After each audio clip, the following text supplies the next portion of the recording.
রতুয়ায় দেবোত্তর সম্পত্তির জবরদখল করে স্কুল চালানোর অভিযোগের পরিপ্রেক্ষিতে পুলিশি জেরার মুখোমুখি হলেন মালতীপুরের তৃণমূল বিধায়ক আব্দুর রহিম বক্সী। শুক্রবার তাকে রতুয়া থানায় ডেকে তদন্তকারী পুলিশ আধিকারিকেরা প্রায় 3 ঘন্টা জেরা করেন বলে খবর।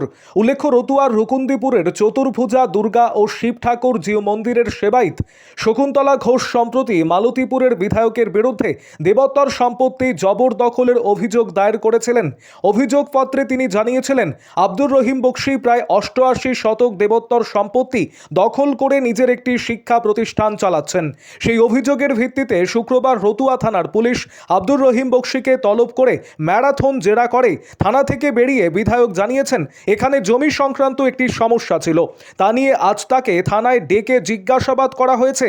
তিনি পুলিশকে সমস্ত রকমভাবে সহযোগিতা করেছেন। আরও আপডেট থাকতে আমাদের ভিডিও শেয়ার ও ফেসবুক পেজটিকে লাইক করে ফলো করে দিন। সমস্যা ছিল সেটা নিয়ে জিজ্ঞাসাবাদ করা হয়েছে, এখানে ঘন্টা তিনেক জিজ্ঞাসাবাদ করা হয়েছে।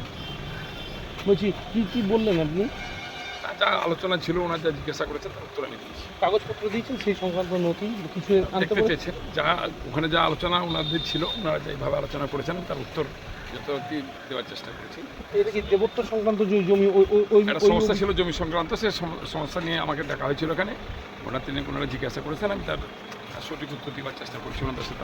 বলছি দাদা, বলছি আর কি কোনো ডেট দিয়েছে এর মধ্যে? আচ্ছা, কোনো ডেট নাই।